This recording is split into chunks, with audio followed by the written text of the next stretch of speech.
Halo Sobat Agro, kembali lagi di channel Agrozin ID yang selalu memberikan informasi menarik dan up to date seputar dunia pertanian. Jeruk adalah salah satu buah paling populer di dunia. Buah satu ini sangat mudah untuk diolah. Sobat Agro bisa memakannya langsung, menjadikannya jus atau minuman lainnya, atau ditambahkan ke dalam resep salad ataupun kue. Asal-muasal mereka yang sebenarnya masih menjadi misteri, tetapi penanaman jeruk diperkirakan telah dimulai di Asia Timur ribuan tahun yang lalu. Saat ini mereka tumbuh di sebagian besar wilayah hangat di dunia dan dikonsumsi segar atau sebagai jus. Jeruk adalah sumber serat, vitamin C, tiamin, folat, dan antioksidan yang sehat. Mereka juga memiliki banyak manfaat kesehatan dan cocok untuk dikonsumsi setiap hari. Petani bibit jeruk di Afrika Selatan dapat menghasilkan 800.000 bibit pohon per tahunnya yang hanya dijual di dalam negeri. Para petani di Afrika menggunakan cara menanam jeruk dari biji. Ini dapat dilakukan dengan mengambil biji jeruk dari dalam dagingnya yang kemudian dikeringkan, ditanam, disiram, dan dirawat hingga siap panen.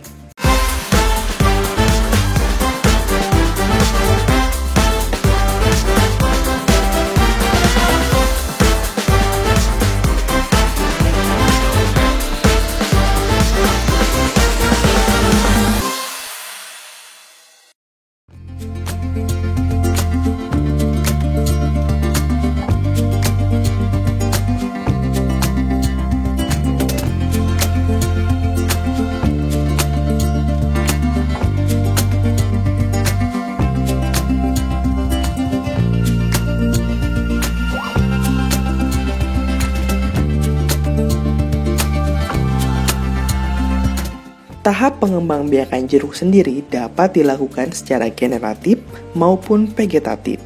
Untuk tahap generatif dilakukan dengan cara menanamnya dari biji langsung, sementara tahap vegetatif menggunakan stek atau cangkok dari batang.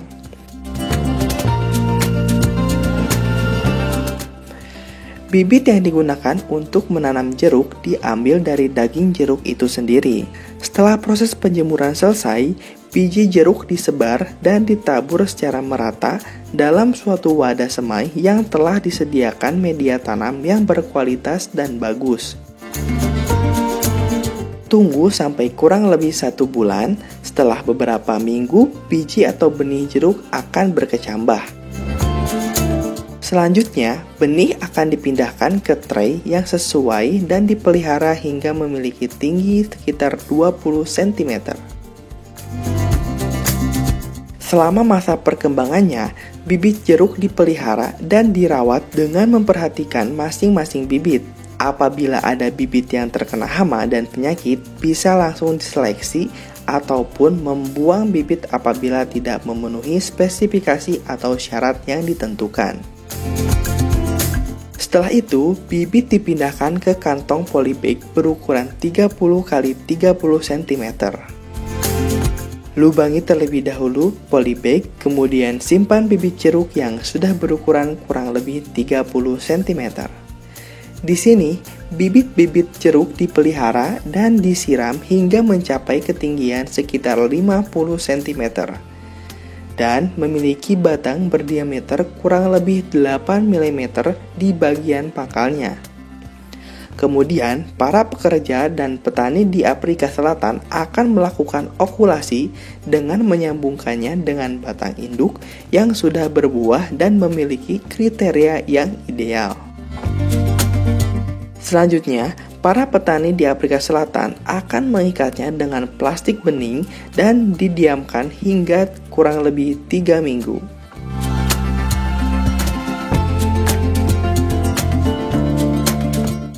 Setelah 3 minggu, tunas akan dibuka dan dicek untuk melihat tingkat kesuburannya.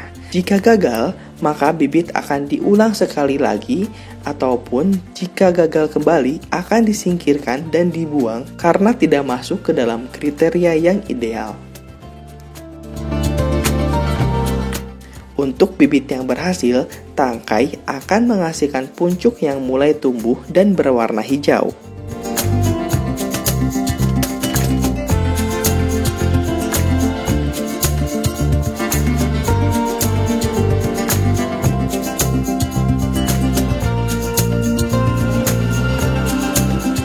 Bibit kemudian didiamkan selama 1 minggu sampai akhirnya bibit diberikan ajir atau turus agar menopang bibit.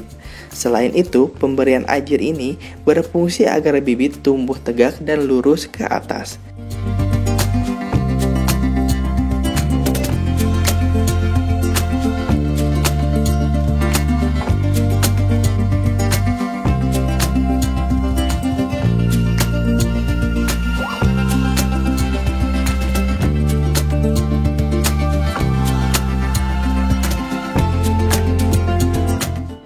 Kemudian setelah bibit berumur 16 sampai dengan 18 bulan, bibit jeruk siap dikirim ke petani-petani jeruk di Afrika Selatan.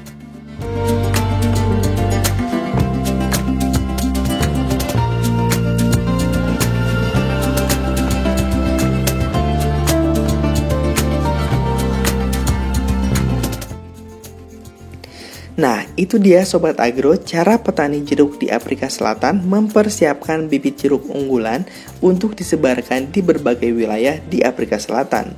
Meskipun memiliki wilayah yang tandus, namun Afrika mempunyai kelebihan dalam memproduksi bibit-bibit unggulan jeruk yang berkualitas ya Sobat Agro.